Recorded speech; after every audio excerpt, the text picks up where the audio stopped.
ജപമാല വചനം ചൊല്ലി അമ്മതന്മാരോടു ചേർന്നു നിന്ന് ജപമാല വചനം ചൊല്ലി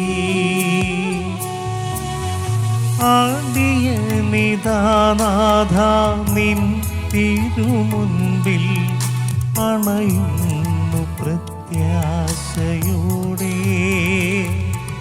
നിൻ ഹൃദയമപ്പടിവാതിലിൽ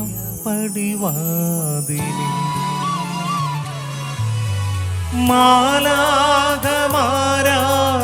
പാടും നിൻ സ്തുതികളാൽ സ്വർഗം നിറയും അമ്മയോടൊപ്പം ഞാനും നിൻ കിന്നര ഗീതങ്ങളാലപിക്കും.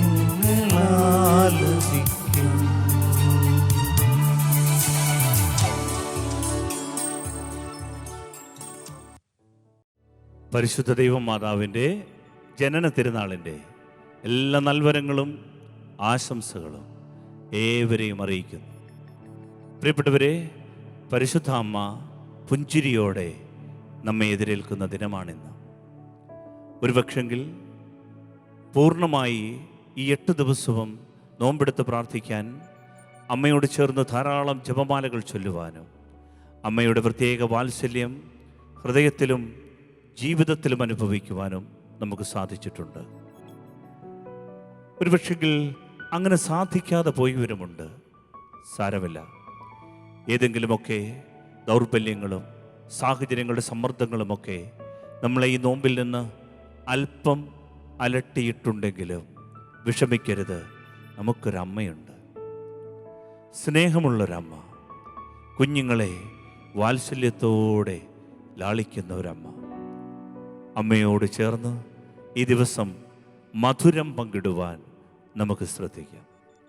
പ്രിയമുള്ളവരെ, നമുക്കറിയാം നമ്മുടെ ജീവിതത്തിൽ ജീവിതം ആനന്ദകരമാകുന്നത്, മധുരതരമാകുന്നത് എങ്ങനെയാണ്?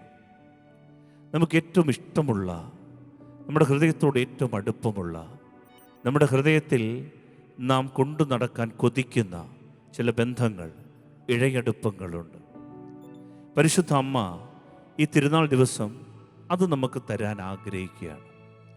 അമ്മയോടൊരു ഹൃദയബന്ധം, ജപമാലകൾ ചൊല്ലി ജീവിക്കാനൊരു ഹൃദയബന്ധം, എപ്പോഴും പൊതിഞ്ഞു നടക്കുന്ന ഒരു അമ്മ മനസ്സിൻ്റെ സ്നേഹസാമീപ്യം, ഇത് ഈ ദിവസം നമുക്ക് സമ്മാനമായി നേടിയെടുക്കണം. ഈ ദിവസം പരിശുദ്ധ അമ്മയുടെ സാന്നിധ്യത്തിൽ നടക്കുവാൻ, ദൈവ സാന്നിധ്യ സ്മരണയിൽ നടക്കുവാൻ നമുക്ക് പ്രത്യേകം പ്രാർത്ഥിക്കാം. പ്രിയമുള്ളവരെ, ഒരുപാട് നിയോഗങ്ങൾ ഈ ദിവസങ്ങളിൽ നാം വ്യക്തിപരമായും സമർപ്പിച്ചിട്ടുണ്ട്. നാം നമ്മളുടെ കുഞ്ഞുങ്ങൾക്ക് വേണ്ടി പ്രാർത്ഥിച്ചു, തിരുസഭയ്ക്ക് വേണ്ടി പ്രാർത്ഥിച്ചു, കുടുംബങ്ങൾക്ക് വേണ്ടി പ്രാർത്ഥിച്ചു, നമ്മുടെ രോഗസൗഖ്യത്തിന് വേണ്ടി പ്രാർത്ഥിച്ചു, പൈശാചിക നാരകീയ ഉപദ്രവങ്ങളിൽ നിന്ന് വിടുതൽ നേടാൻ പ്രാർത്ഥിച്ചു, നമ്മുടെ വരുമാന മാർഗങ്ങൾക്ക് വേണ്ടി പ്രാർത്ഥിച്ചു. നമ്മൾ കഠിന പാപികളെ അനുഗ്രഹിക്കണമേ, രക്ഷിക്കണമേ എന്ന് പ്രാർത്ഥിച്ചു. നാം തിരുസഭയ്ക്ക് വേണ്ടി പ്രാർത്ഥിച്ചു. ഇന്ന് നാം പ്രത്യേകമായി അമ്മയോടുള്ള ഒരു ഹൃദയബന്ധത്തിൽ ജീവിക്കാൻ പ്രാർത്ഥിക്കാം. മരണസമയത്ത് അമ്മയുടെ സാന്നിധ്യം കണ്ട് മിഴിപൂട്ടാനൊരു കൃപയ്ക്ക് വേണ്ടി പ്രാർത്ഥിക്കാം. അതാണല്ലോ നമ്മുടെ പ്രാർത്ഥന. അമ്മേ, ഞങ്ങളുടെ മരണസമയത്തും ഞങ്ങൾക്ക് വേണ്ടി അമ്മ അപേക്ഷിക്കണമേ. അമ്മയുടെ കരം പിടിച്ച് തിരുമുഖം കണ്ട് മിഴിപൂട്ടുവാനുള്ളൊരു കൃപയ്ക്ക് വേണ്ടി പ്രാർത്ഥിക്കാം. നമ്മുടെ ശുദ്ധീകരാത്മാക്കളെ സമർപ്പിക്കാം. നമ്മുടെ മരണപ്പെട്ടവരെ ദൈവകരങ്ങളിൽ ഏൽപ്പിക്കാം. സമുദ്രതാരമായ പരിശുദ്ധ അമ്മ നമ്മുടെ പ്രിയപ്പെട്ട ആത്മാക്കളെ നിത്യതയിലേക്ക് പ്രവേശിപ്പിക്കട്ടെ. നമുക്ക് പ്രാർത്ഥനാപൂർവം ഈ രടികളോട് ചേർന്ന് ഒരിക്കൽ കൂടി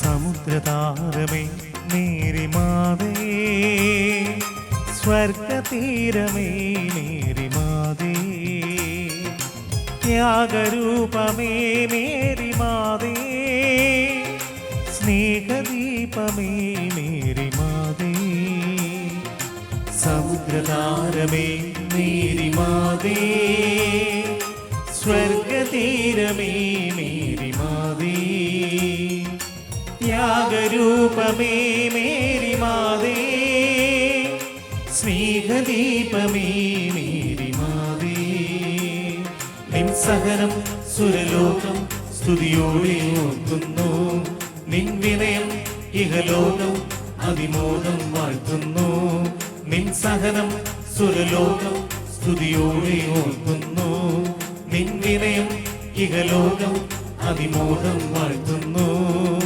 സമുദ്രതാരമേ മേരി മാതേ, സ്വർഗതീരമേ മേരി മാതേ.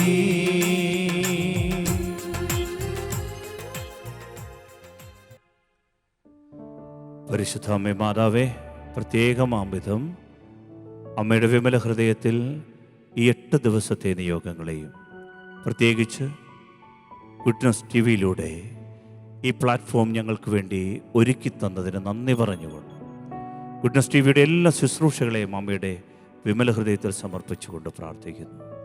അമ്മേ, അതിലെ അംഗങ്ങളെ, ഇവരുടെ കുടുംബങ്ങളെ, നിയോഗങ്ങളെയെല്ലാം അമ്മ സംരക്ഷിക്കണമേ.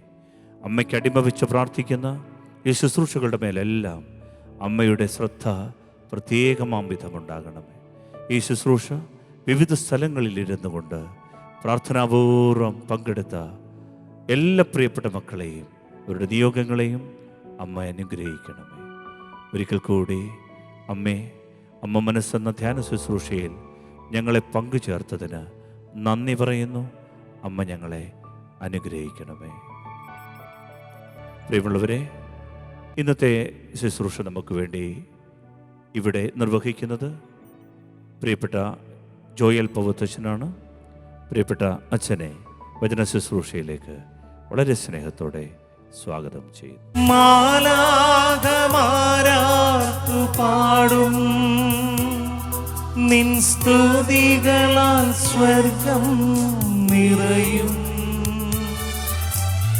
അമ്മയോടൊപ്പം ഞാനും നിൻ കിന്നര ഗീതങ്ങളാലപിക്കും.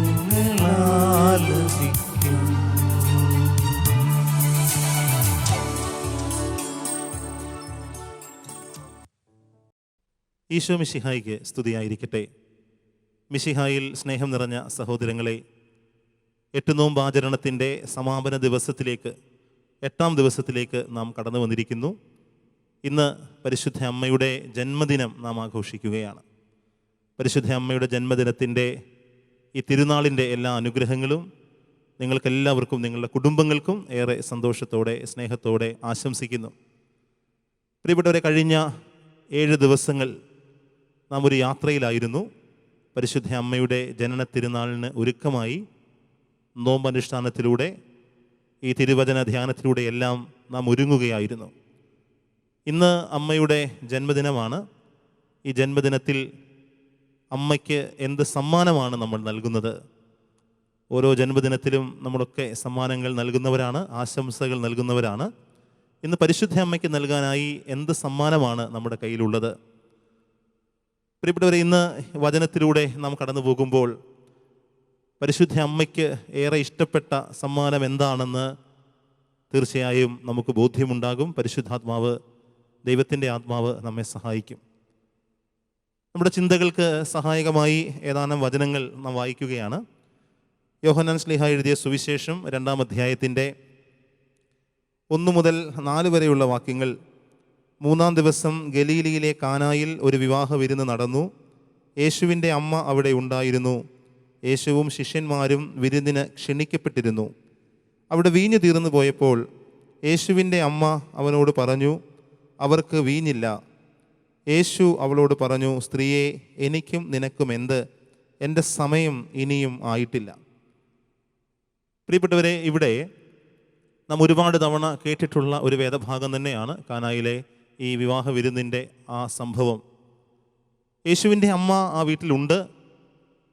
യേശുവും ശിഷ്യന്മാരും ആ വിരുന്നിലേക്ക് ക്ഷണിക്കപ്പെട്ടിരിക്കുന്നവരാണ്. അപ്പോൾ അവരുടെ ജീവിതത്തിൽ അവർക്കൊരു കുറവ് അനുഭവപ്പെടുകയാണ്. എന്താണ് ആ കുറവ്? യഹൂദരുടെ വിവാഹം 7 ദിവസം നീണ്ടു നിൽക്കുന്ന ആഘോഷമാണ്. അതിൻ്റെ 3-ാം ദിവസം എത്തിയപ്പോഴേക്കും അവിടെ വീഞ്ഞ് തീർന്നു പോവുകയാണ്. 7 ദിവസത്തേക്ക് സംഭരിച്ച് വെച്ചിരുന്നതാണ്. 7 ദിവസത്തേക്ക് ആവശ്യമുള്ളത് കണക്ക് കൂട്ടി അവർ കൊണ്ടുവന്നിരുന്നതാണ്, തയ്യാറാക്കിയിരുന്നതാണ്. എന്നാൽ 3-ാം ദിവസമായപ്പോഴേക്കും ഈ വീഞ്ഞ് തീരുന്നു. ഒരു കുടുംബം കടന്നു പോകുന്ന, കണക്കുകൂട്ടലുകൾ തെറ്റിപ്പോകുന്ന ഒരു ജീവിതം, ഈ വീഞ്ഞ് അനുഭവങ്ങൾ നഷ്ടപ്പെട്ടു പോകുന്ന, ജീവിതത്തിൻ്റെ ഗുണമേന്മ നഷ്ടപ്പെട്ടു പോകുന്ന, ജീവിതത്തിൻ്റെ ലഹരി നഷ്ടപ്പെട്ടു പോകുന്ന എല്ലാ അനുഭവങ്ങളെയും ഈ അനുഭവത്തോട് നമുക്ക് കൂട്ടിച്ചേർത്ത് വായിക്കാനായിട്ട് കഴിയും. അപ്പോൾ അവിടെ പരിശുദ്ധ അമ്മ ഉള്ളതുകൊണ്ട് ആ ജീവിതത്തിൻ്റെ പ്രതിസന്ധിയിൽ, ഈ നാണക്കേടിൻ്റെ അവസ്ഥയിൽ, ഈ ഒരു അനുഭവത്തിൽ പരിശുദ്ധ അമ്മ ഈശോയോട് പറയുകയാണ്, മകനെ, അവർക്ക് വീഞ്ഞില്ല. അപ്പോൾ അതിനെ നെഗേറ്റ് ചെയ്യുന്ന, അതിനെ തിരസ്കരിക്കുന്നു എന്ന് നമുക്ക് തോന്നുന്ന ഒരു മറുപടി കർത്താവ് കൊടുക്കുകയാണ്. അതിന് നമുക്കെന്താണ്? എൻ്റെ സമയം ഇനിയുമായിട്ടില്ല.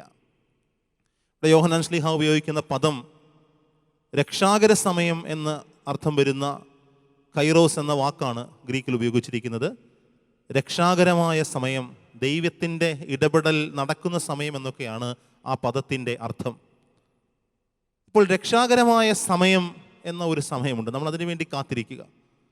പ്രിയപ്പെട്ടവർ, നമ്മുടെ ജീവിതത്തിൽ സഹനങ്ങളും ദുരിതങ്ങളും ഒക്കെ വരുമ്പോൾ, രോഗങ്ങളുണ്ടാകാം. നമ്മൾ ഈ ലോകത്തിൽ ജീവിക്കുമ്പോൾ ലോകത്തിൻ്റെതായ പരിമിതികളിൽ നിന്ന് നമുക്കുണ്ടാകുന്ന ധാരാളം പ്രയാസങ്ങളും പ്രതിസന്ധികളും ഒക്കെ ഉണ്ടാകാം. അപ്പോൾ നമ്മളിങ്ങനെ അക്ഷമരാകും, നമ്മൾ വല്ലാതെ അസ്വസ്ഥരാകും. എപ്പോഴാണ് ഇത് തീരുന്നത്? എന്നാണ് ഈ ദുരിതം അവസാനിക്കുന്നത്? എന്നാണ് എൻ്റെ സങ്കടങ്ങൾ തീരുന്നത്? എന്നാണ് ഈ രോഗത്തിൽ നിന്നൊരു സൗഖ്യം ലഭിക്കുന്നത്? എന്നാണ് എൻ്റെ ജീവിതത്തിൻ്റെ ഈ വ്യഥകളൊന്ന് മാറിക്കിട്ടുന്നത്?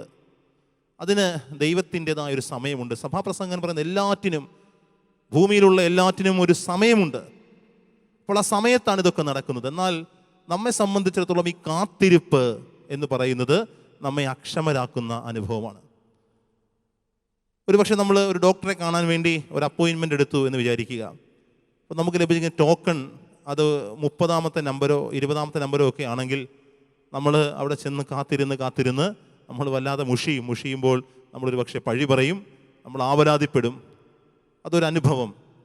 ജീവിതത്തിൽ ഇതുപോലെ ചില കാര്യങ്ങൾക്ക് വേണ്ടി നമ്മൾ കാത്തിരിക്കുന്ന അനുഭവങ്ങളുണ്ടാകും. ഒരു ജോലി ശരിയാകാതെ കാത്തിരിക്കുന്നവരുണ്ടാകാം. ഒരു വിവാഹം നടക്കാൻ വേണ്ടി തടസ്സം നിൽക്കുന്ന അനുഭവങ്ങൾ, അത് മാറാത്ത അനുഭവങ്ങളുണ്ടാകാം. അല്ലെങ്കിൽ നമ്മുടെ ഒരു നല്ല വീട് പണിയാൻ ആഗ്രഹിച്ചിട്ട്, ഒരു കടബാധ്യത മാറാൻ ആഗ്രഹിച്ചിട്ട് കുറേ നാളുകളായി ചില കേസുകൾ, തർക്കങ്ങൾ ഒക്കെ ഉണ്ടായി. അതിലൊക്കെ നമ്മളിങ്ങനെ വഴിപ്പെട്ട് ബുദ്ധിമുട്ടി നിൽക്കുന്ന സമയങ്ങൾ നമ്മുടെ ജീവിതത്തിൽ കടന്നു വരാം. അപ്പോഴൊക്കെ നാം വല്ലാതെ അസ്വസ്ഥതപ്പെടുമ്പോൾ പ്രിയപ്പെട്ടവരെ, ഈ പരിശുദ്ധ അമ്മയ്ക്ക് ഇടപെടാൻ കഴിയും എന്നുള്ളതാണ്. ഇവിടെ പരിശുദ്ധ അമ്മ ഈശോയോട് പറയുന്നു, മകനെ, അവർക്ക് വീഞ്ഞില്ല. അപ്പോൾ പ്രത്യക്ഷത്തിൽ അതിനെ നിരാകരിക്കുന്ന ഒരു ഉത്തരം എന്ന് നമുക്ക് തോന്നാം. കർത്താവ് പറയുകയാണ്, അതിന് എനിക്കെന്താണ്, നമുക്കെന്താണ്, അത് നമ്മുടെ കാര്യമല്ല, അത് അവരുടെ കാര്യമാണ്. എൻ്റെ സമയം ഇനിയുമായിട്ടില്ല. അതായത് ഞാൻ ഇടപെടാനുള്ള സമയം, രക്ഷാകരമായ സമയം, ഈ കുടുംബത്തിൻ്റെ വിമോചനത്തിലുള്ള സമയം ആയിട്ടില്ല. എങ്കിലും പരിശുദ്ധ അമ്മ പറഞ്ഞതുകൊണ്ട് കർത്താവ് അവരുടെ സമയം ആയിട്ടില്ലെങ്കിലും കർത്താവ് അവിടെ ഇടപെടുകയാണ്. പ്രിയപ്പെട്ടവരെ, ഈ ഒരു ആത്മീയ സത്യം, പരിശുദ്ധ അമ്മ ഇടപെടുമ്പോൾ നമ്മുടെ സമയങ്ങളുടെ വേഗത കൂടുന്നു എന്നുള്ളത്, നമ്മുടെ കാത്തിരിപ്പുകൾ അവസാനിക്കുന്നു, നമ്മുടെ ദുരിതങ്ങൾ അവസാനിക്കുന്നു. പരിശുദ്ധ അമ്മയ്ക്ക് നമ്മുടെ ജീവിതത്തിൻ്റെ സമയത്തിൻ്റെ വേഗത കൂട്ടാൻ കഴിയും, സമയത്തെ ത്വരിതപ്പെടുത്താൻ കഴിയും എന്നുള്ള സത്യം നാം ഒന്നാമതായി ഇന്ന് മനസ്സിലാക്കണം. അപ്പോൾ ഈ പരിശുദ്ധ അമ്മയെ നമ്മൾ കൂട്ടുപിടിക്കുമ്പോൾ, അമ്മയോട് ചേർന്ന് അമ്മയുടെ അടുത്ത് നമ്മളൊരു സങ്കടം പറയുമ്പോൾ, അമ്മ എന്താണ് ചെയ്യുന്നത്? അമ്മ മാത്രമല്ല, എല്ലാ വിശുദ്ധരും ചെയ്യുന്നത് തന്നെയാണ്. അവർ ഈശോയോട് അപേക്ഷിക്കുകയാണ്, ഈശോയോട് പറയുകയാണ്, ഈ കുഞ്ഞിന്, ഈ മകന്, ഈ മകൾക്ക് ഇങ്ങനൊരു ആവശ്യമുണ്ട് കർത്താവേ. അതുകൊണ്ട് ഞാൻ നിന്നെ പ്രീതിപ്പെടുത്തി ജീവിച്ചവനാണ്. ഞാൻ നിനക്ക് വേണ്ടി രക്തസാക്ഷിയായി തീർന്നവളാണ്. ഞാൻ നിന്നെ പ്രതി വിശുദ്ധ ജീവിതം നയിച്ച വ്യക്തിയാണ്. ഞാൻ നിന്റെ അമ്മയാണ്. അതുകൊണ്ട് ആ വ്യക്തിയുടെ ജീവിതത്തിന് ആവശ്യമാകുന്ന കൃപകൾ നീ നൽകണം. അത് ഈ വിശുദ്ധരുടെ യോഗ്യതകളിൽ നിന്നാണ് നമുക്ക് ലഭിക്കുന്നത്. അതുകൊണ്ട് തിരുസഭയുടെ മതബോധന ഗ്രന്ഥം നമ്മളെ പഠിപ്പിക്കുകയാണ്, സഭയിൽ ഒരു കൃപയുടെ നിക്ഷേപമുണ്ട്. തിരുസഭയിൽ ഒരു കൃപയുടെ നിക്ഷേപമുണ്ട്, വിശുദ്ധിയുടെ ഒരു നിക്ഷേപമുണ്ട്. ഈ നിക്ഷേപം എവിടെ നിന്നാണ് നമുക്ക് ലഭിക്കുന്നത്? ഈ നിക്ഷേപം ലഭിക്കുന്നത് അടിസ്ഥാനപരമായി ഈശോ മിശിഹായുടെ പീഡാസഹനങ്ങളിൽ നിന്നാണ്. ഈശോ മിശിഹായുടെ പീഡാസഹനങ്ങളാണ് ഈ കൃപയുടെ നിക്ഷേപത്തിൻ്റെ മൂലധനം. അതാണ് ബേസിക് ഇൻവെസ്റ്റ്മെൻറ്റ്. എന്നാൽ അതിനോട് കൂട്ടിച്ചേർത്തവരാണ് വിശുദ്ധരെല്ലാം. വിശുദ്ധ ജീവിതം നയിക്കുന്ന ഓരോരുത്തരും പൗലോസ്ലീഹ കൊളോസോസ് ലേഖനത്തിൻ്റെ 1-ാം അധ്യായം 24-ാം വാക്യത്തിൽ നമ്മളെ ഓർമ്മിപ്പിക്കുന്നുണ്ട്, ക്രിസ്തുവിന് തൻ്റെ ശരീരമാകുന്ന സഭയെ പ്രതി സഹിക്കേണ്ടി വന്ന പീഡകളുടെ കുറവ് എൻ്റെ ശരീരത്തിലൂടെ ഞാൻ പൂർത്തിയാക്കുന്നു. അതായത് ഒരു വിശ്വാസി സഹിക്കുമ്പോൾ യേശുക്രിസ്തുവിനെ പ്രതിയാണ് നമ്മൾ സഹിക്കുന്നതെങ്കിൽ, യേശുക്രിസ്തുവിൻ്റെ ശരീരമാകുന്ന തിരുസഭയെ പ്രതിയാണ് നമ്മൾ സഹിക്കുന്നതെങ്കിൽ, പ്രിയപ്പെട്ടവരെ, അത് ഈ കൃപയുടെ നിക്ഷേപത്തിലേക്കാണ് കൂട്ടിവെക്കപ്പെടുന്നത്. അപ്പോൾ ഈ വിശുദ്ധരെല്ലാവരും ചേർന്ന് അവരുടെ വിശുദ്ധിയുടെ യോഗ്യതകളിലൂടെ, രക്തസാക്ഷിത്വത്തിൻ്റെ യോഗ്യതകളിലൂടെ, ഈശോയെ സ്നേഹിച്ചതിൻ്റെ യോഗ്യതകളിലൂടെ ഈ കൃപയുടെ നിക്ഷേപത്തിലേക്ക് കോൺട്രിബ്യൂട്ട് ചെയ്തവരാണ്, അവർ സംഭാവന ചെയ്തവരാണ്. കൃപയുടെ നിക്ഷേപത്തിലേക്കാണ് അവരവരുടെ ജീവിത വിശുദ്ധി മുഴുവനും സമർപ്പിച്ചിരിക്കുന്നത്. അതിൽ ഏറ്റവും പ്രധാനപ്പെട്ട വ്യക്തി പരിശുദ്ധ അമ്മയാണ്. അപ്പോൾ പരിശുദ്ധ അമ്മ ഇടപെടുമ്പോൾ, അതുകൊണ്ടാണ് സമയത്തിൻ്റെ വേഗത കൂടുന്നത്, കാത്തിരിപ്പിൻ്റെ ആ വിരസതയില്ലാതാകുന്നത്. ഈ പരിശുദ്ധ അമ്മയ്ക്ക് അത്രമാത്രം യോഗ്യതയുള്ളത് കൊണ്ടാണ്. ഈ പുത്രൻ്റെ മേൽ ഈ അമ്മയ്ക്ക് അത്രമാത്രം അവകാശമുള്ളത് കൊണ്ടാണ്. പ്രഭാഷകൻ പറയുന്നത് പോലെ പുത്രൻ്റെ മേൽ അമ്മയ്ക്ക് ഒരു അവകാശമുണ്ട്. പുത്രൻ്റെ മേൽ അമ്മയ്ക്ക് ഒരു അവകാശമുണ്ട്. ആ അവകാശത്തിൽ നിന്നുകൊണ്ടാണ് പരിശുദ്ധ അമ്മ നമുക്ക് വേണ്ടി പ്രാർത്ഥിക്കുന്നത്. പ്രിയപ്പെട്ടവരെ, അങ്ങനെ ഈ നിക്ഷേപം കരുതി വെക്കുന്ന പരിശുദ്ധ അമ്മയും എല്ലാ വിശുദ്ധരും രക്തസാക്ഷികളും എല്ലാം നമുക്ക് ആവശ്യമുള്ളപ്പോൾ ഈ സ്വർഗത്തിൻ്റെ സഹായങ്ങൾ നമുക്ക് വേണ്ടി നൽകുന്ന കൈവഴികളാണ്. പരിശുദ്ധ അമ്മ ഇപ്രകാരം ഇടപെടുമ്പോൾ, പ്രിയപ്പെട്ടവരെ, ഈ നിക്ഷേപം വർദ്ധിപ്പിക്കാൻ നമുക്ക് എന്താണ് ചെയ്യാൻ കഴിയുക? പരിശുദ്ധ അമ്മയ്ക്ക് നമുക്ക് കൊടുക്കാവുന്ന സമ്മാനം അതാണ്. പ്രഭാഷകന്റെ പുസ്തകം 3-ാം അധ്യായത്തിൻ്റെ 4-ാം വാക്യം ഇപ്രകാരം നമ്മളെ ഓർമ്മിപ്പിക്കുന്നുണ്ട്, അമ്മയെ മഹത്വപ്പെടുത്തുന്നവൻ നിക്ഷേപം കരുതി വയ്ക്കുന്നു. അപ്പോൾ അമ്മയെ മഹത്വപ്പെടുത്തുന്നവൻ നിക്ഷേപം കരുതി വയ്ക്കുകയാണ്. എന്താണ് നിക്ഷേപത്തിൻ്റെ പ്രത്യേകത? എന്താണ്? നമ്മൾ എവിടെയാണ് നിക്ഷേപിക്കുന്നത്?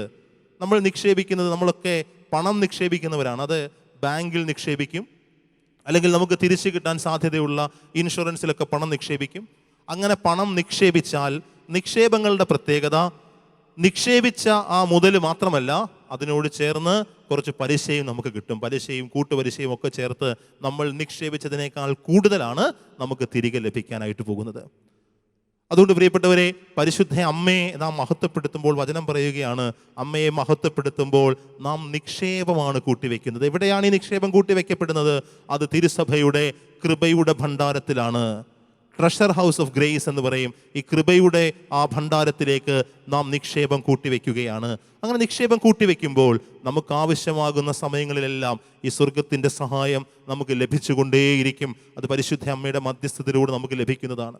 അതുകൊണ്ട് ഈ ദിവസം നമുക്കൊരു തീരുമാനമെടുക്കണം. ഈ പരിശുദ്ധ അമ്മയെ മഹത്വപ്പെടുത്തുന്ന കാര്യങ്ങൾ, അമ്മയെ മഹത്വപ്പെടുത്തുന്ന കാര്യങ്ങൾ നമ്മുടെ ജീവിതത്തിലൂടെ ചെയ്യാം. അമ്മയ്ക്ക് മഹത്വം കൊടുക്കുവാൻ എല്ലാ തലമുറകളും എന്നെ ഭാഗ്യവതി എന്ന് പ്രകീർത്തിക്കും എന്ന വചനം നമ്മളിലൂടെ കൂടിയാണ് പൂർത്തിയാകേണ്ടത് എന്ന് നമുക്ക് മനസ്സിലാക്കാൻ പ്രിയപ്പെട്ടവരെ. അതുകൊണ്ട് ഈ അമ്മയെ മഹത്വപ്പെടുത്തുന്ന ആ ഒരു അനുഭവത്തിലേക്ക്, അത് ഈ പ്രാർത്ഥനകളിലൂടെയാണെങ്കിലും നാം ചെയ്യുന്ന ഓരോ പരിത്യാഗ പ്രവൃത്തികളിലൂടെയാണെങ്കിലും അതെല്ലാം പരിശുദ്ധ അമ്മയുടെ വിമല ഹൃദയത്തിന് പ്രതിഷ്ഠിച്ചുകൊണ്ട്, ജോൺ പോൾ II മാർപ്പാപ്പ അദ്ദേഹത്തിൻ്റെ ജീവിതത്തിൽ എപ്പോഴും ആവർത്തിച്ചിരുന്ന ഒരു പ്രാർത്ഥന, ഓ മറിയമേ, ഞാൻ പൂർണ്ണമായും നിൻ്റേതാകുന്നു എന്ന പ്രാർത്ഥനയാണ്. അങ്ങനെ പൂർണ്ണമായും മറിയത്തിന് സമർപ്പിച്ചുകൊണ്ട് നമ്മുടെ ജീവിതത്തിൻ്റെ കൃപയുടെ നിക്ഷേപത്തെ വർദ്ധിപ്പിക്കാനായി നമുക്ക് പ്രത്യേകം പരിശ്രമിക്കാം. അമ്മയുടെ ഈ ജന്മദിനത്തിൽ നാം എടുക്കേണ്ട ഒന്നാമത്തെ തീരുമാനം അതാണ്, അമ്മയെ മഹത്വപ്പെടുത്തി സ്വർഗത്തിൽ നിക്ഷേപം കരുതി വയ്ക്കുവാനും അങ്ങനെ ആ നിക്ഷേപങ്ങളുടെ യോഗ്യതകളാൽ നമ്മുടെ ജീവിതത്തിൻ്റെ ഈ കാത്തിരിപ്പിൻ്റെ വിരസതകൾ, കാത്തിരിപ്പ് നൽകുന്ന അസ്വസ്ഥതകൾ, അതിനെ അകറ്റുവാനായി നമുക്ക് പരിശ്രമിക്കാം. പ്രിയപ്പെട്ടവരെ, രണ്ടാമതായി പരിശുദ്ധ അമ്മയുടെ ഈ ജന്മദിനത്തിൽ അമ്മ നമുക്ക് നൽകുന്ന ആ ഒരു സമ്മാനമുണ്ട്. നമ്മൾ അമ്മയ്ക്ക് കൊടുക്കുന്ന സമ്മാനമാണ് ഞാൻ ആദ്യം പറഞ്ഞത്. രണ്ടാമതായി അമ്മ നമുക്ക് നൽകുന്ന ഒരു സമ്മാനം, അതെന്താണ്? അത് സ്വർഗത്തിൻ്റെ കൃപാവരങ്ങളാണ്. സ്വർഗത്തിൻ്റെ കൃപാവരങ്ങളിൽ ഏറ്റവും പ്രധാനപ്പെട്ടത് വചനാധിഷ്ഠിതമായി ഒരു ജീവിതം നയിക്കാൻ കഴിയുക എന്നുള്ളതാണ്. വചനാധിഷ്ഠിതമായി ജീവിതം നയിക്കുമ്പോൾ നമുക്ക് എന്താണ് ലഭിക്കുന്നത്? പരിശുദ്ധാത്മാവിൻ്റെ കൃപാവരങ്ങളാണ് ലഭിക്കുന്നത്. ലൂക്കായുടെ സുവിശേഷം 1-ാം അധ്യായം 35-ാം വാക്യത്തിൽ ഗബ്രിയേൽ മാലാഖ ഇപ്രകാരം പറയുന്നുണ്ട്. പരിശുദ്ധ അമ്മ ചോദിച്ചു, ഞാനിത് എങ്ങനെ അറിയും? ഞാൻ പുരുഷനെ അറിയുന്നില്ലല്ലോ, ഇതെങ്ങനെ സംഭവിക്കും? അതിനെന്താണ് ദൂതൻ മറുപടി കൊടുക്കുന്നത്? പരിശുദ്ധാത്മാവ് നിന്റെ മേൽ വരും, അത്യുന്നതന്റെ ശക്തി നിന്റെ മേൽ ആവസിക്കും. പരിശുദ്ധാത്മാവ് നിന്റെ മേൽ വരും, അത്യുന്നതന്റെ ശക്തി നിന്റെ മേൽ ആവസിക്കും. അവിടെ ഉപയോഗിക്കുന്ന ഗ്രീക്ക് വാക്ക് എപ്പിസ്കിയാസേൻ എന്ന വാക്കാണ്. ആ വാക്കിൻ്റെ അർത്ഥം അത് ആത്മാവ് പൊരുന്നി ആവസിക്കുക എന്ന അർത്ഥത്തിൽ, സമാഗമ കൂടാരത്തിൽ ദൈവത്തിൻ്റെ സാന്നിധ്യം ഇറങ്ങി വരുന്നതിനെ സൂചിപ്പിക്കുന്ന അതേ പദം തന്നെയാണ് അവിടെ ഉപയോഗിക്കുന്നത്. പ്രിയപ്പെട്ടവർ, ഈ പരിശുദ്ധാത്മ അഭിഷേകം സ്വീകരിക്കാൻ പരിശുദ്ധ അമ്മയ്ക്ക് എങ്ങനെയാണ് കഴിഞ്ഞത്? അത് വചനാധിഷ്ഠിതമായൊരു ജീവിതത്തിലൂടെയാണ്. അപ്പോൾ പരിശുദ്ധ അമ്മ നമുക്ക് നൽകുന്ന സമ്മാനം ഈ പരിശുദ്ധാത്മാവിനെ സ്വീകരിക്കാൻ നമ്മളെ ഒരുക്കുന്നു എന്നുള്ളതാണ്.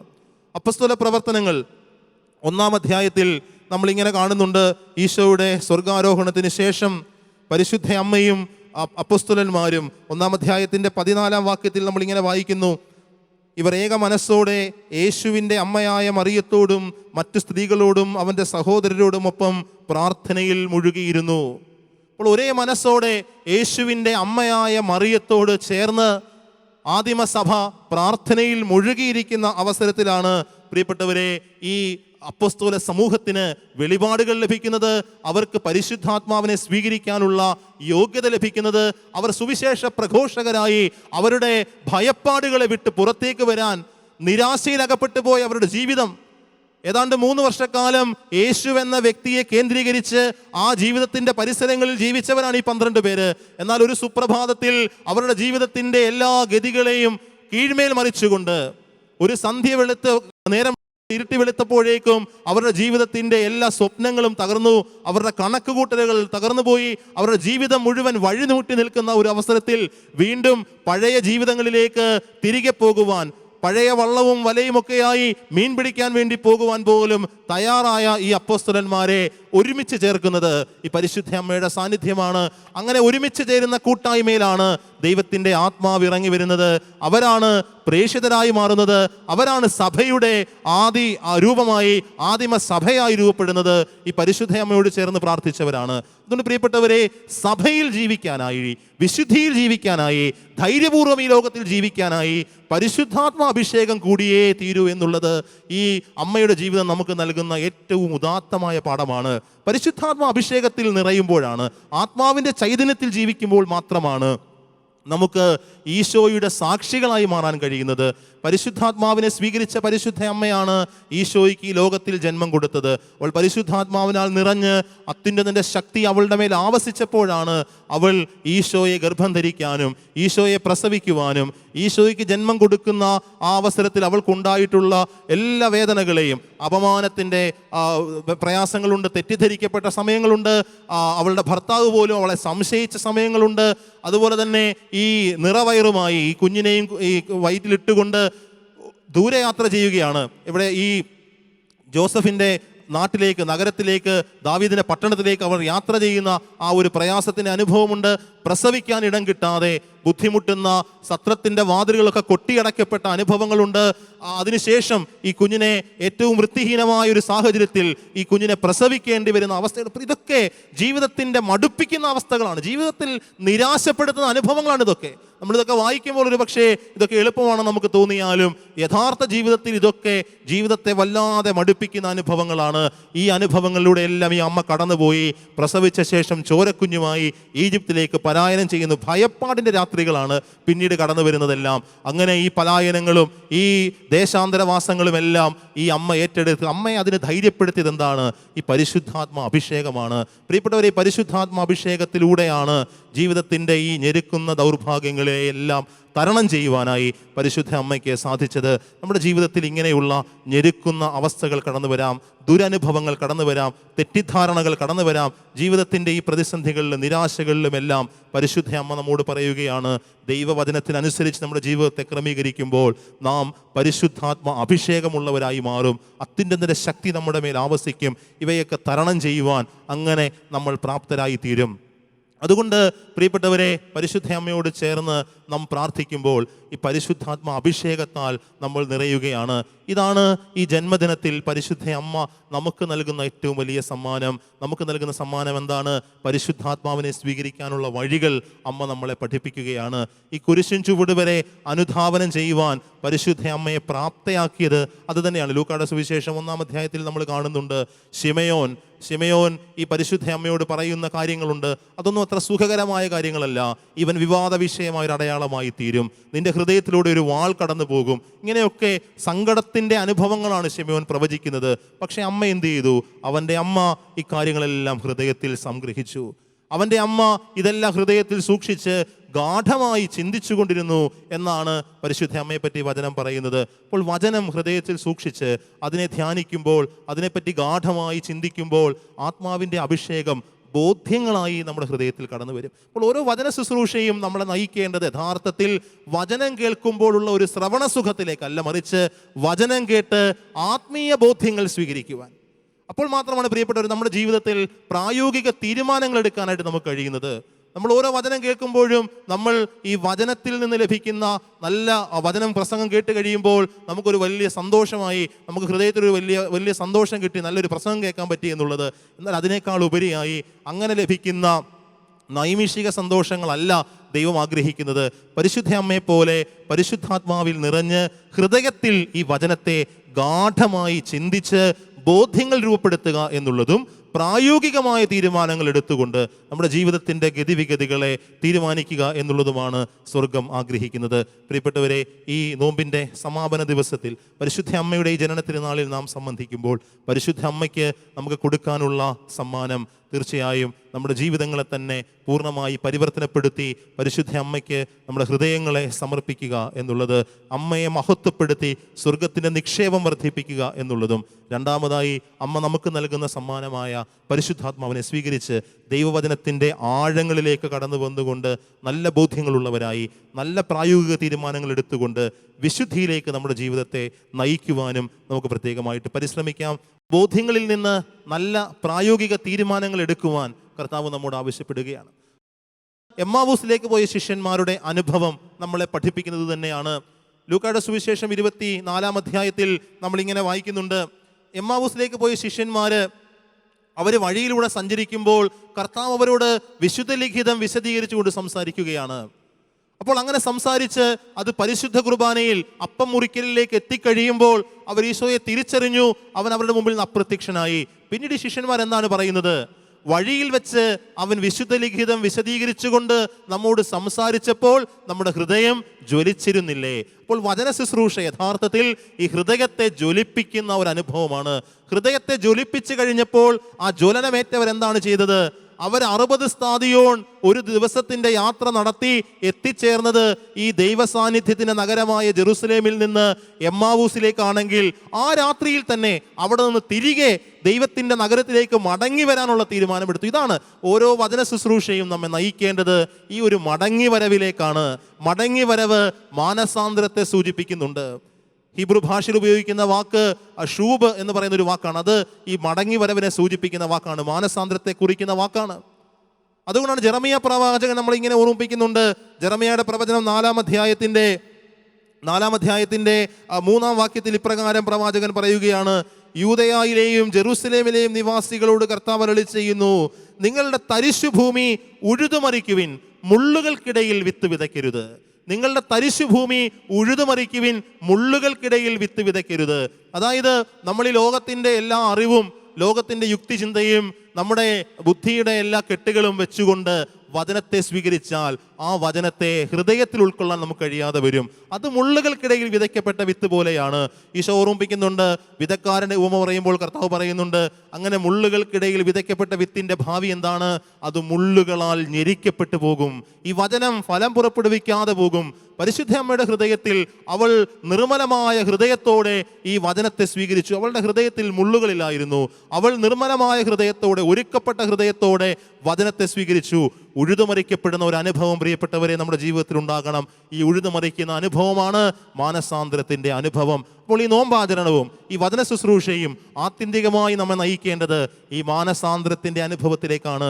അങ്ങനെ അനുദപിച്ച് മാനസാന്തരപ്പെടാൻ തയ്യാറാവുന്നവർക്കാണ് പരിശുദ്ധാത്മാഭിഷേകം അതിൻ്റെ പൂർണ്ണതയിൽ ലഭിക്കുന്നത്. പ്രിയപ്പെട്ടവരെ, ഈ 8 നോമ്പിൻ്റെ സമാപന ദിവസത്തിൽ പരിശുദ്ധ അമ്മയ്ക്ക് ഒരു പ്രോമിസ് നമുക്ക് കൊടുക്കാം, ഒരു വാഗ്ദാനം കൊടുക്കാം. പരിശുദ്ധ അമ്മേ, എൻ്റെ ജീവിതത്തിൻ്റെ തരിശു നിലങ്ങളെ ഉഴുതുമറിക്കാൻ ഞാൻ തയ്യാറാണ്. എൻ്റെ ഹൃദയത്തിൽ വന്നിട്ടുള്ള മുള്ളുകളെ പിഴുതു കളയാൻ ഞാൻ തയ്യാറാണ്.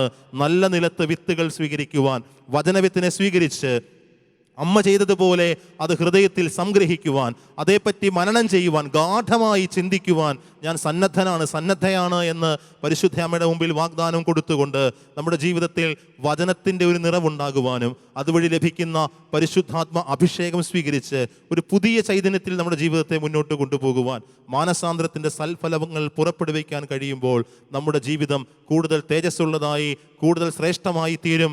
ഈ അമ്മയുടെ മക്കളെന്ന് വിളിക്കപ്പെടുവാൻ നമ്മൾ അർഹരായി തീരും. ആ ഒരു തിരിച്ചറിവിലേക്ക് ഈ 8 നോമ്പിൻ്റെ സമാപന ദിവസത്തിൽ നമുക്ക് കടന്നു വരാം. പ്രിയപ്പെട്ടവരെ, തുടർന്നുള്ള ആരാധനയിലേക്ക് നാം പ്രവേശിക്കുമ്പോൾ നല്ല ബോധ്യങ്ങൾക്ക് വേണ്ടി നമുക്ക് പ്രാർത്ഥിക്കാം.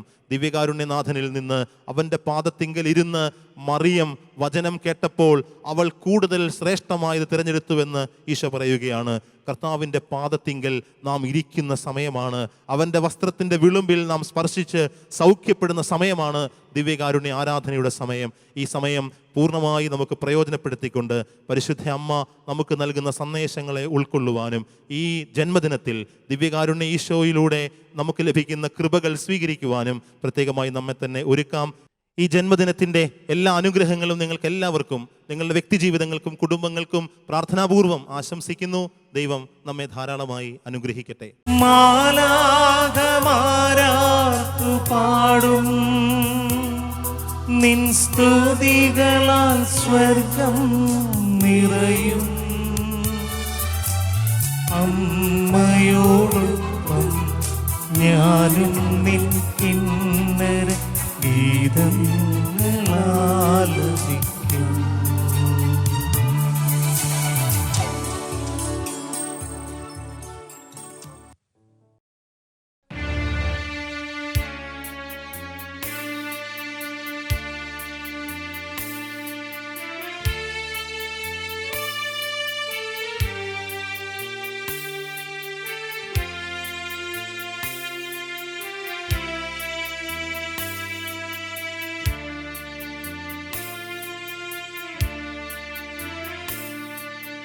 ഇസ്രായേലിൻ രാജാവേ,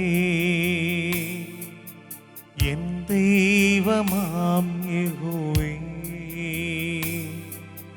ഞാനങ്ങേ വാഴ്ത്തിടുന്നു, നന്മകൾ ഓർത്തിടുന്നു. ഇസ്രായേലിൻ രാജാവേ, ദൈവമാം യഹോവേ, ഞാനങ്ങേ വാഴ്ത്തിടുന്നു, നന്മകൾ ഓർത്തിടുന്നു. യേശുവേ,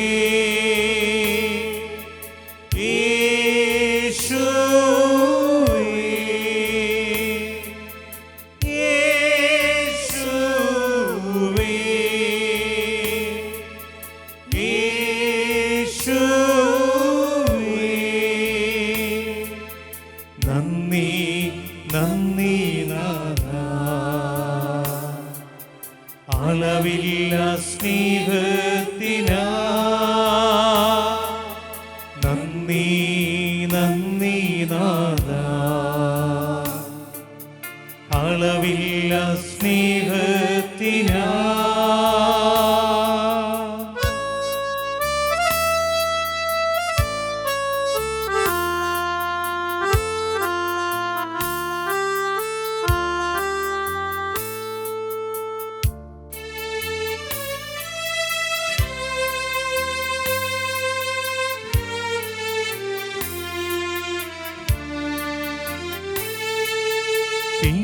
തിരുക്കരമെന്നെ താങ്ങി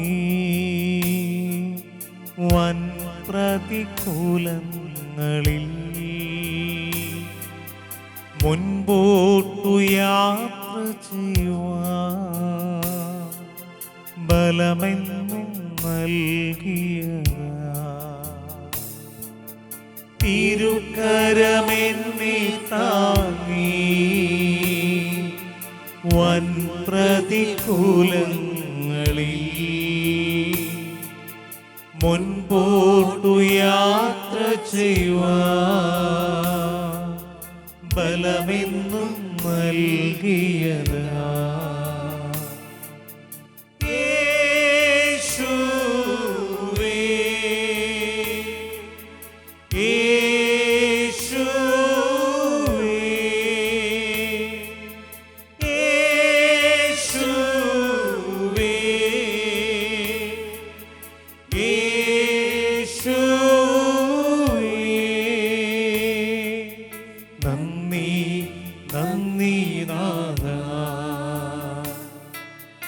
അളവില്ല സ്നേഹത്തിനാ നന്ദി നന്ദി നാഥാ. അളവില്ല സ്നേഹത്തിനാ നന്ദി നന്ദി നാഥാ. അളവില്ല സ്നേഹത്തിനാ നന്ദി നന്ദി നാഥാ.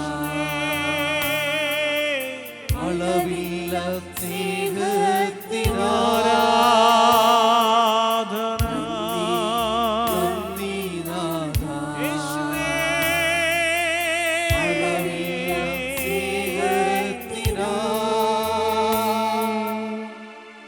നന്ദി നന്ദി നാഥാ. അളവില്ല സ്നേഹത്തിന് നന്ദി നന്ദി നാഥാ. അളവില്ല സ്നേഹത്തിന്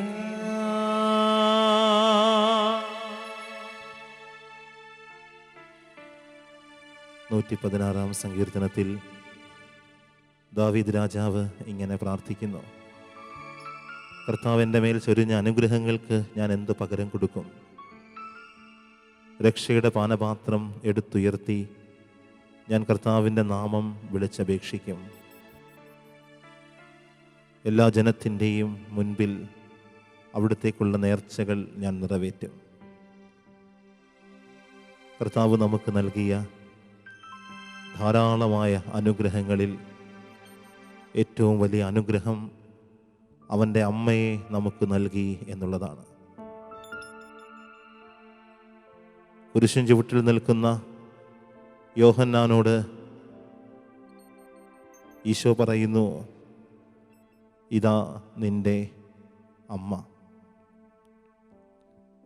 താൻ സ്നേഹിച്ച ശിഷ്യന് തൻ്റെ അമ്മയെ നൽകിയ ഈശോ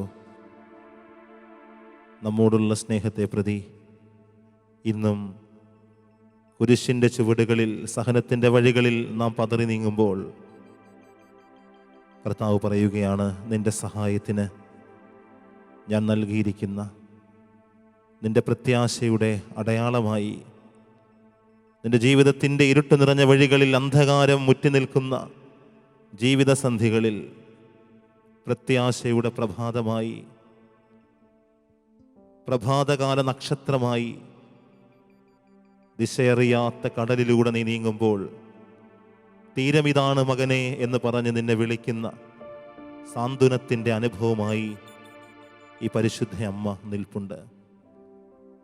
കർത്താവിൻ്റെ മേൽ ചൊരിഞ്ഞ ഈ വലിയ അനുഗ്രഹത്തിന് രക്ഷയുടെ പാനപാത്രം കയ്യിലെടുത്ത് കർത്താവിൻ്റെ നാമം വിളിച്ച്, പരിശുദ്ധ അമ്മയെ ഞങ്ങൾക്ക് നൽകി കർത്താവേ, അവളിലൂടെ സ്വർഗത്തിൻ്റെ രഹസ്യങ്ങൾ ഞങ്ങൾക്ക് വെളിപ്പെടുത്തി തന്ന ഈശോയെ, നിന്നെ ഞങ്ങൾ ആരാധിക്കുന്നു എന്ന് പറഞ്ഞ് പൂർണ്ണ മനസ്സോടെ, പൂർണ്ണാത്മാവോടെ, പൂർണ്ണ ശക്തിയോടെ ഹൃദയങ്ങൾ ഈശോയുടെ സന്നിധിയിലേക്ക് ഉയർത്തി യഥാർത്ഥ ആരാധകർ ആത്മാവിലും സത്യത്തിലും പിതാവിനെ ആരാധിക്കുന്ന സമയം വരുന്നു. അങ്ങനെയുള്ള ആരാധകരെയാണ് പിതാവ് അന്വേഷിക്കുന്നത്. യഥാർത്ഥ ആരാധകനായി, ആരാധികയായി ഈ സമയം ഹൃദയം ഈശോയിലേക്ക് ഉയർത്തി അധരങ്ങൾ തുറന്ന് നാവിനെ സ്വതന്ത്രമാക്കി കർത്താവിനെ നമുക്ക് ആരാധിക്കാം. ദിവ്യകാരുണ്യ ഈശോയെ, ഹല്ലേലൂയ, ഹല്ലേലൂയ, ഹല്ലേലൂയ, ഹല്ലേലൂയ, ഹല്ലേലൂയ. യേശുവേ, ആരാധന, ആരാധന, ആരാധന, ആരാധന, ആരാധന. സ്തുതികളുടെ വചനങ്ങൾ കർത്താവെ ഞങ്ങളുടെ അധരങ്ങളിൽ വെച്ച് തരണമേ എന്ന് പ്രാർത്ഥിക്കുന്നു. ഹല്ലേലൂയ, ഹല്ലേലൂയ, ഹല്ലേലൂയ, ഹല്ലേലൂയ, ഹല്ലേലൂയ, ഹല്ലേലൂയ, ഹല്ലേലൂയ. യേശുവേ, ആരാധന, ആരാധന, ആരാധന, ആരാധന, ആരാധന, ആരാധന, ആരാധന. ഹല്ലേലൂയ, ഹല്ലേലൂയ, ഹല്ലേലൂയ, ഹല്ലേലൂയ, ഹല്ലേലൂയ, ഹല്ലേലൂയ, ഹല്ലേലൂയ, ഹല്ലേലൂയ. യേശുവേ, ആരാധന, ആരാധന, ആരാധന, ആരാധന, ആരാധന. ശിശുക്കളുടെ അധരങ്ങൾ കൊണ്ട് സ്തുതിയുടെ കോട്ട തീർക്കുന്ന ദൈവമേ, ബലഹീനമായ ഞങ്ങളുടെ അധരങ്ങളെ, ഞങ്ങളുടെ നാവിനെ അവിടുന്ന് സ്വതന്ത്രമാക്കണമേ. ഞങ്ങളുടെ വാക്കുകളെ വിശുദ്ധീകരിക്കണമേ. അങ്ങേ സ്തുതിക്കുവാൻ, ആരാധിക്കുവാൻ ഞങ്ങളുടെ നാവുകളെ സ്വതന്ത്രമാക്കണമേ. ഞങ്ങളുടെ കുടുംബങ്ങളിലേക്ക്, ഞങ്ങളായിരിക്കുന്ന ഇടങ്ങളിലേക്ക്, വ്യക്തി ജീവിതങ്ങളിലേക്ക് അവിടുത്തെ സാന്നിധ്യം ഇറങ്ങി വരട്ടെ. ഹല്ലേലൂയ, ഹല്ലേലൂയ, ഹല്ലേലൂയ. സ്വരമുയർത്തി സ്തുതിക്കുന്നു. ഹല്ലേലൂയ, ഹല്ലേലൂയ, ഹല്ലേലൂയ, ഹല്ലേലൂയ, ഹല്ലേലൂയ, ഹല്ലേലൂയ. യേശുവേ ആരാധന, ആരാധന, ആരാധന, ആരാധന. ഹല്ലേലൂയ, ഹല്ലേലൂയ, ഹല്ലേലൂയ, ഹല്ലേലൂയ, ഹല്ലേലൂയ, ഹല്ലേലൂയ. യേശുവേ ആരാധന, യേശുവേ നന്ദി. മനസ്സോടും പൂർണ്ണ ഹൃദയമോടും പൂർണ്ണാത്മാവോടും ദൈവമേ നിന്നെ സ്നേഹിക്കുന്നു. ഒരുമിച്ച് പാടാം. പൂർണ്ണ മനസ്സോടും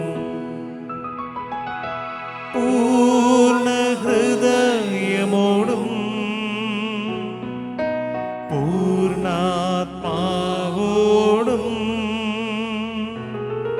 ദൈവമേ നിന്നെ ഞാൻ സ്നേഹിക്കുന്നു. പരിശുദ്ധ പരമമ ദിവ്യകാരുണ്യമേ എന്നുമെന്നും അങ്ങേക്കാരാധന. പരിശുദ്ധ പരമമ ദിവ്യകാരുണ്യമേ എന്നുമെന്നും അങ്ങേക്കാരാധന. പരിശുദ്ധ പരമമ ദിവ്യകാരുണ്യമേ എന്നുമെന്നും അങ്ങേക്കാരാധന.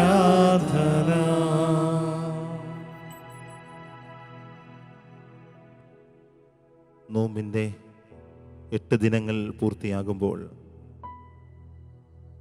നിന്റെ ജീവിതത്തിൽ പരിശുദ്ധ അമ്മയിലൂടെ ലഭിച്ച ബോധ്യങ്ങൾക്ക്, അനുഗ്രഹങ്ങൾക്ക്, കൃപകൾക്ക് നന്ദി പറയാം. പ്രത്യാശയിലേക്കാണ് ദൈവം നമ്മെ വിളിക്കുന്നത്. നമ്മുടെ സങ്കടക്കടലുകളിലെ വേലിയേറ്റങ്ങൾ, നമ്മുടെ ജീവിത നൗകയിലേക്ക് അടിച്ചു കയറുന്ന തിരമാലകൾ നമ്മെ അസ്വസ്ഥതപ്പെടുത്തുന്നുണ്ടെങ്കിലും കർത്താവ് പറയുന്നു, ഈ സഹനത്തിൻ്റെ കാസ നീ ഒറ്റയ്ക്ക് കുടിക്കേണ്ടവനല്ല. ഈ സങ്കടക്കടലിൽ നിന്റെ യാത്രയിൽ നീ ഒറ്റയ്ക്കല്ല. 118 സങ്കീർത്തനം 5 വാക്യം, ദുരിതങ്ങളിൽ അകപ്പെട്ടപ്പോൾ ഞാൻ കർത്താവിനെ വിളിച്ചപേക്ഷിച്ചു, എൻ്റെ പ്രാർത്ഥന കേട്ട് അവിടുന്ന് എന്നെ മോചിപ്പിച്ചു.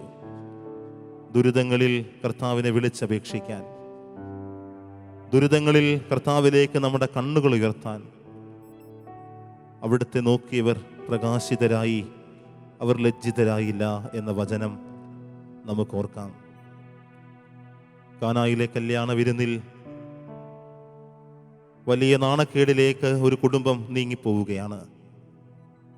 അവരുടെ കണക്കുകൂട്ടലുകളെല്ലാം തെറ്റിച്ചുകൊണ്ട് അവരുടെ ജീവിതത്തിൻ്റെ ഗുണമേന്മയും അവരുടെ ജീവിതത്തിൻ്റെ ലഹരിയുമെല്ലാം നഷ്ടപ്പെട്ട, അവരുടെ അഭിമാനത്തിന് വലിയ ക്ഷതമേറ്റ, നാണക്കേടിൻ്റെ സങ്കടക്കയത്തിലേക്ക് ഒരു കുടുംബം താണു പോകുമ്പോൾ പരിശുദ്ധ അമ്മ അവിടെ ഉണ്ടായിരുന്നു. ആരോടും പറയാതെ ആ കുടുംബം ഉള്ളിൽ സൂക്ഷിച്ച നൊമ്പരത്തെ പരിശുദ്ധ അമ്മ ഏറ്റെടുത്തു. അവളത് തൻ്റെ പുത്രൻ്റെ സന്നിധിയിൽ ഉണർത്തിച്ചു. എൻ്റെ കുഞ്ഞെ, ആരോടും പറയാതെ നീ ഭാരപ്പെടുന്ന നിന്റെ സങ്കടങ്ങളെ നിന്റെ അമ്മ അറിയുന്നുണ്ട്. നിന്റെ ഹൃദയത്തിൻ്റെ ഓരോ നെടുവീർപ്പിനെയും പരിശുദ്ധ അമ്മയ്ക്ക് അറിയാൻ കഴിയും. നീ ആ സങ്കടങ്ങളെ പരിശുദ്ധ അമ്മയ്ക്ക് വിട്ടുകൊടുക്കുക. പരിശുദ്ധ അമ്മയിലൂടെ ദിവ്യകാരുണ്യ ഈശോയിലേക്ക് നിന്റെ സങ്കടങ്ങളെ നീ സമർപ്പിക്കുക. നിന്റെ ജീവിതത്തിൻ്റെ എല്ലാ മേഖലകളിലേക്കും ഇറങ്ങി വരുവാൻ അവിടുന്ന് ആഗ്രഹിക്കുന്നുണ്ട്. കർത്താവിനെ നമുക്ക് ക്ഷണിക്കാം. ഈശോയെ, അവിടുന്ന് കടന്നു വരണമേ. ഒന്നു വിളിച്ചാലോടി എൻ്റെ അരുകിലെത്തും, ഒന്നു സ്തുതിച്ചാൽ അവനെൻ്റെ മനം തുറക്കും, ഒന്നു കരഞ്ഞാലോ മനിച്ച് മിഴി തുടയ്ക്കും. ഓ എത്ര നല്ല സ്നേഹമെൻ്റെ ഈശോ, ഓ എത്ര നല്ല സ്നേഹമെൻ്റെ ഈശോ.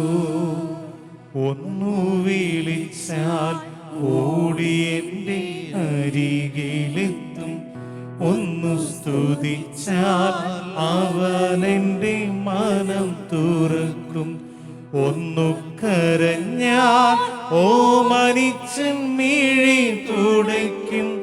ഓ എത്ര നല്ല സ്നേഹമെൻ്റെ ഈശോ, ഓ എത്ര നല്ല സ്നേഹമെൻ്റെ ഈശോ. ജീവിതത്തിലെ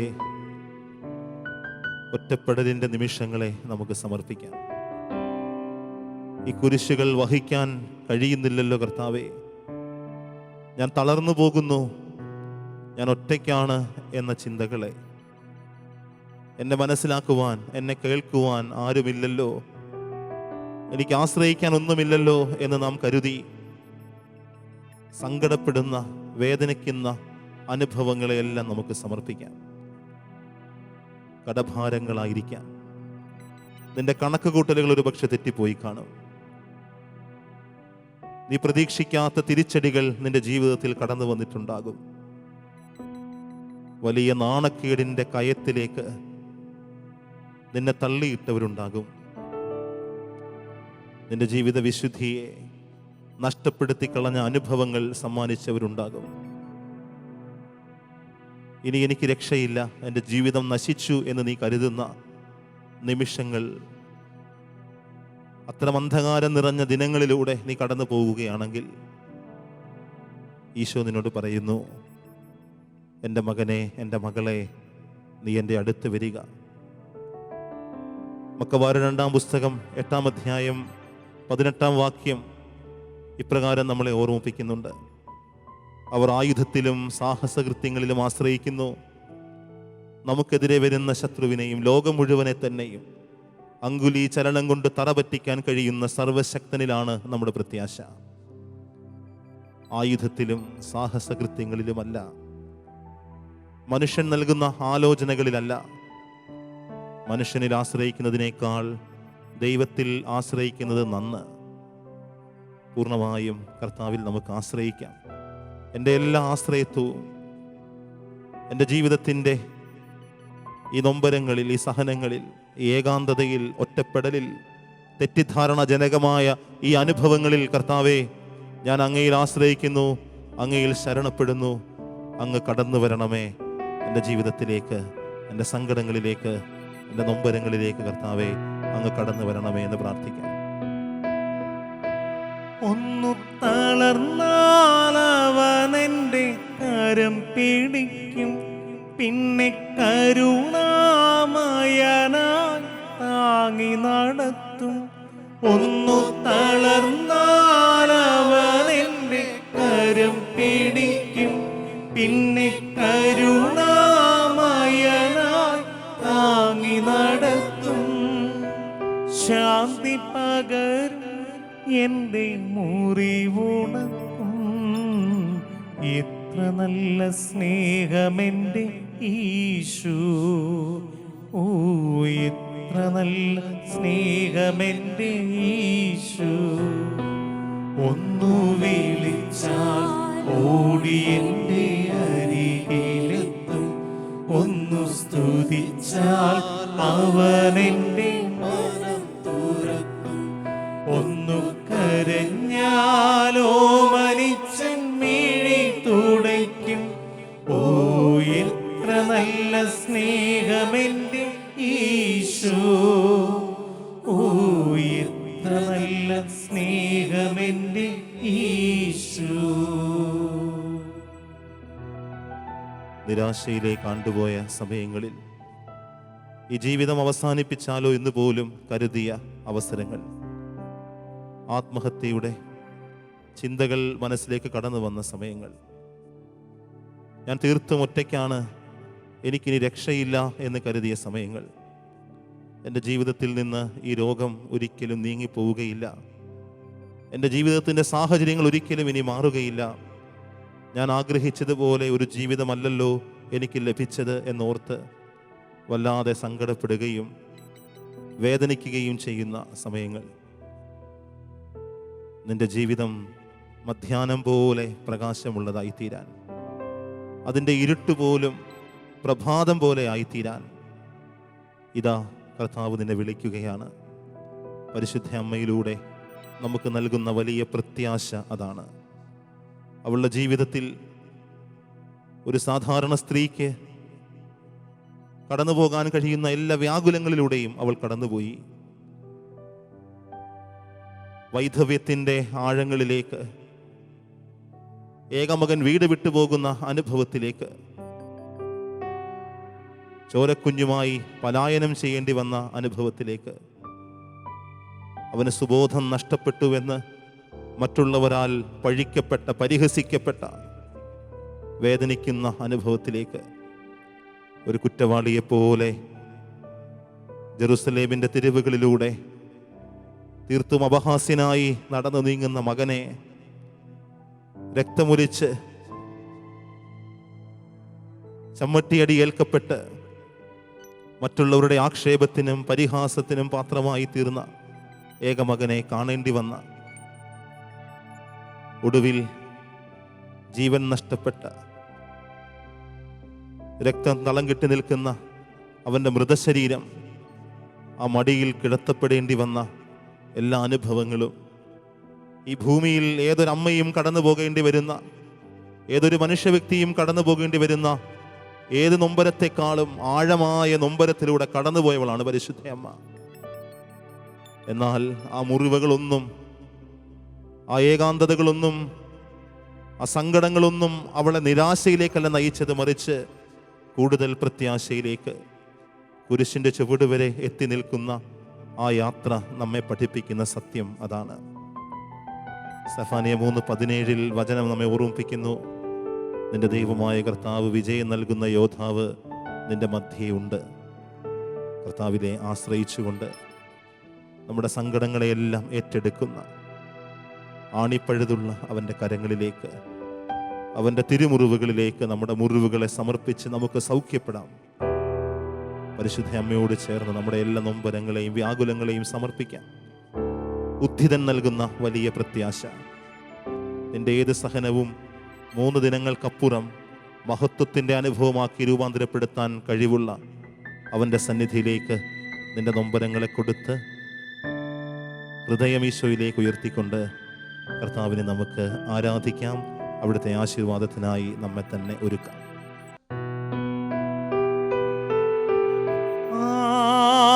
ആയിരുന്നവനും ആയിരിക്കുന്നവനും വരുവാനിരിക്കുന്നവനും സർവശക്തനും ആയ കർത്താവിനും സ്തോത്രം, രാജാവിനും മഹത്വം, കുഞ്ഞാടിനും ആരാധന.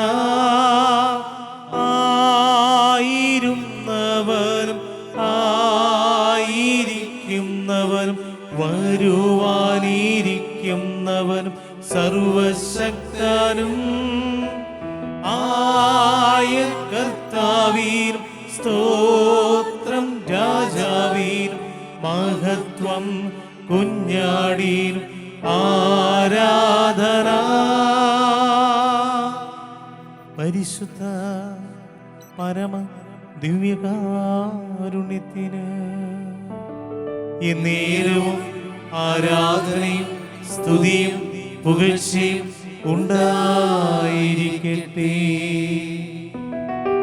പരിശുദ്ധ പരമ ദിവ്യകാരുണ്യത്തിന് എന്നേരവും ആരാധനയും സ്തുതിയും പുകഴ്ചയും ഉണ്ടായിരിക്കട്ടെ. പരിശുദ്ധ പരമ ദിവ്യകാരുണ്യത്തിന് എന്നേരവും ആരാധനയും സ്തുതിയും പുകഴ്ചയും ഉണ്ടായിരിക്കട്ടെ.